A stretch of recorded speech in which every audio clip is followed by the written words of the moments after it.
as I mentioned, just your website a minute ago, the last paragraph of your introduction biography says that you're a member of Slate's discussion group on The Sopranos, which was one of your proudest credentials. I thought I was going to say proudest moments, but it says credentials.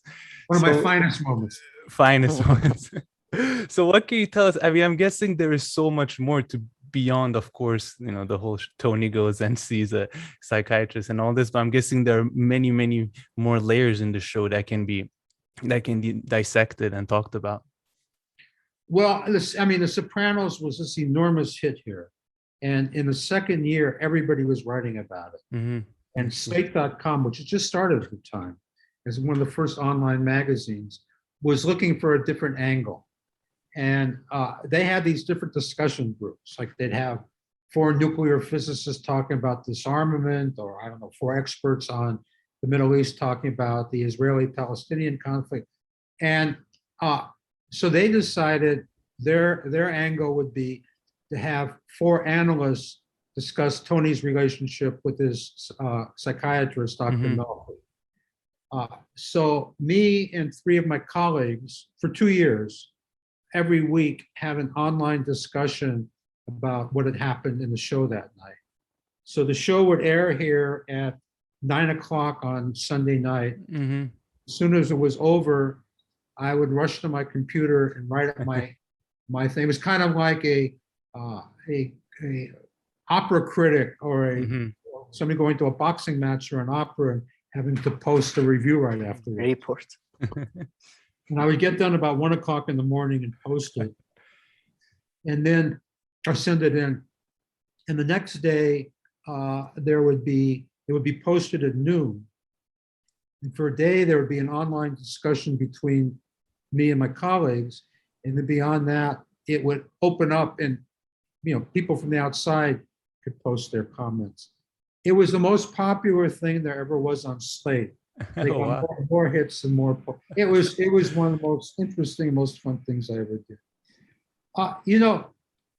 As I said to you before we started recording, in my opinion, The Sopranos is one of the great achievements of American popular culture. And it's not accidental that it's also a mafia film or series, and I would put it up there with The Godfather. And one of the things that was so great about it, when you write about something, you have to really study it very carefully. And as I studied it, I saw how it worked on so many different levels. Mm-hmm. I mean, there was the family drama, there was the sitcom, there was the postmodern irony, there was the mafia story, there was the psychoanalytic dimension, there was sort of the critique of suburbia. And all these things were integrated, and it was a sense of humor, it was funny as hell, Mm-hmm. were integrated into this fantastic creation. And another thing I liked about it was it really took a very specific American vernacular. I mean, just like James Joyce took the vernacular of Dublin, David Chase, the creator of it, took the vernacular of New Jersey and turned it into this great work of art. So the group of actors they had, especially James Gandolfini, Mm-hmm. were just superb.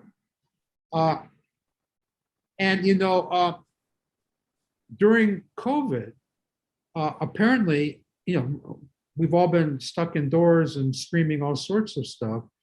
Apparently, younger people are rediscovering it or have rediscovered it. It's become very popular again. And I read one account of it, besides all the things I mentioned, which explain why it resonated with the young generation. Also, it came out right at the time of the year I started writing about it was in 2001. Mm-hmm. So it came out right after 9/11, and then it came out during the war in Iraq. So it was during another very, how shall I say, problematic political period here. And this article was saying one of the reasons young people were attracted by it, despite all its intrinsic greatness, was that I met David Chase, the producer. Mm. He's a very tough-minded New Jersey, half Italian guy with absolutely no illusions. And it portrayed the emptiness and the corruptness of American society already back then. And now after the Trump years and everything that's happened, younger people can relate to it.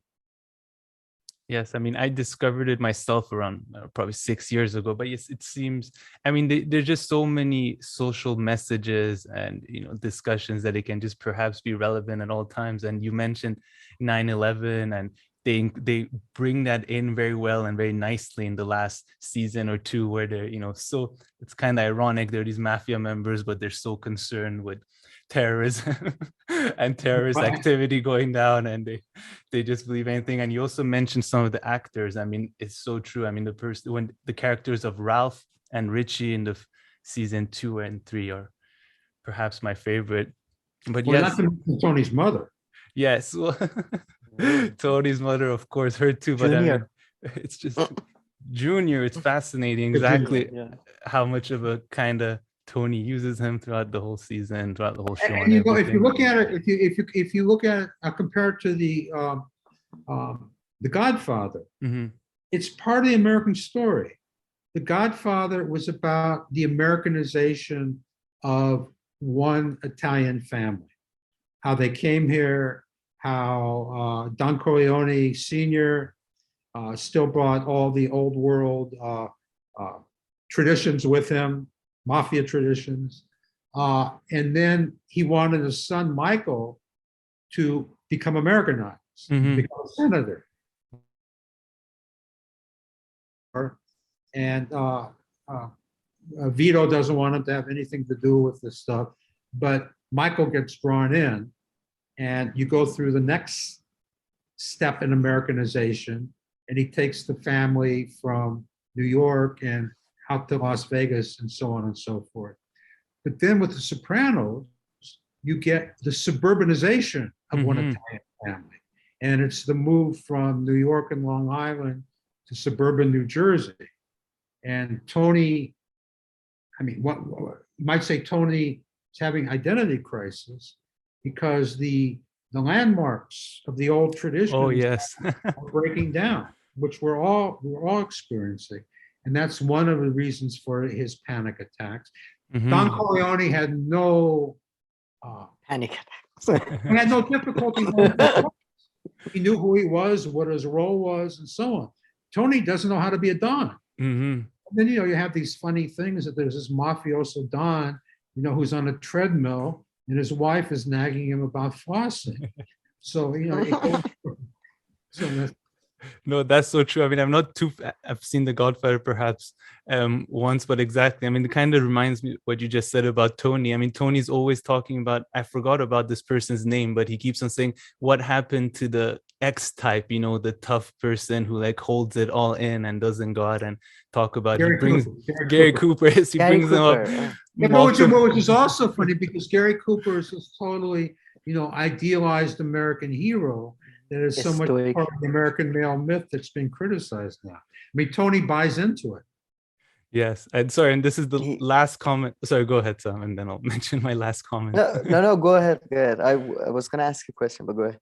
Yeah, no, I was just going to mention when you talked about, becoming American, there's just there's this episode in season 2 where Paulie goes with Tony to Italy, and he was so excited to go there and discover his roots. But I mean, when he goes there, they don't even eat the pasta the way he does it. And then when he comes back, it's funny, they're showing in a car scene, and he's just in New Jersey looking at the most bland, like, tunnel or something, and he has just a big grin on his face because, well, in fact, he's back home where he belongs and feels comfortable. But I don't know if you guys have been to New York, but the drive where he goes through the tunnel to where he lives in New Jersey goes through some of the ugliest, most industrialized parts of America. And then emerges in this suburban utopia. Yes, that's very true. Okay, Sam, go ahead because No, I was wondering if you had, because you mentioned Godfather and Sopranos and Mafia. By the did way, you have a say you view haven't on- seen it recently? It's the 50th anniversary of The Godfather. And I would Yeah, recommend it was couple. it was an It was a Academy couple of Award. days ago. Yeah, but if you haven't seen it lately, I would recommend give a look. No, Take I a should definitely watch it properly. Sorry. Fantastic. No problem. No, just because you mentioned mafia movies and stuff, I was wondering, did you have an opinion on Scorsese films like Goodfellas and Casino and all that? Would you put them up there with Sopranos? And did you ever watch Boardwalk Empire, which came out about the same time as Sopranos? And it A was few very years much. later, I think. All right. Yeah. All right. Well, Scorsese, I mean, when Mean Streets came out, I was a graduate student at the time living in downtown New York. I mean, it was like a breakthrough. It was like this great thing, this a completely new style of cinema, and you know, was so familiar. You know, I don't think Scorsese's. I mean, the one that always gets compared to The Godfather is Goodfellas. It's okay, but I don't think it's up there with it. And I think this last one, the Irishman, which was supposed to be his masterpiece. I mean, I have a sort of dissenting opinion here, but most people loved it. I thought it was very tedious. I thought it was humorless. I thought he went over, you know, the same old stuff that he'd been doing for years, and I wasn't impressed with it. The film I do love with him, which really is a culture critique of America, is The Wolf of Wall Street. That's fantastic film. Yes, certainly. Maybe because it has Leo. Maybe that's why it takes it the next level. I don't think the Irishman has Leonardo, or does it? No. Okay. No. I would It have has seen Al it Pacino. otherwise. He's fantastic. King of Comedy is good. Yeah, that's good. I think. Yeah. That's good. But I don't think he ever reached the niveau, as they say, of The Godfather or The Sopranos. Godfather, in my view, is I think I love Godfather more than Sopranos even, but yeah, I mean, I get it. I Well, understand. The Godfather is more epical. I mean, in a way, Sopranos, because it meant to be a TV sitcom, it doesn't have the I don't know, Grandeur. typical grandeur of The Godfather. Even I was living in Vermont when The Godfather came out, and I stood in the snow in a blizzard at a shopping center in Burlington, Vermont, for an hour to see it. And as soon as it opens, you know, it was somebody explained to me he used a different kind of film stock when he shot it, and it has a whole video. The opening scenes with Vito in his study, you know, having these sessions with people. I mean, it just had a different presence to it from the outset. Established Definitely itself. agree. When the scenes in Italy, you feel the oranges, and it's when he go in the second one when He's De Niro walking is up the going to kill mountain, the in Corleone, it's really good. Yeah, future father-in-law. so good. Okay, brilliant. Well, as I mentioned a Fantastic. few times, Joel has a very great and easy accessible website for anybody who wants to go learn more about his work. Thank you again so much for being so generous with your time, Professor Joel, and for putting up with our half-baked questions on Freud and, Sorry and about other that. subjects. Yeah, it was an absolute pleasure. Thank you for inviting me. And will you send me a copy of this? Yes, certainly. As soon as we put it up, which should be in a few weeks, though, however, not in the coming week or two. Okay, take care. Perfect. Thank you so much. And thank you for watching. Please like and subscribe, and we'll see you in our next video. Thank you. Okay, bye-bye. Thank you.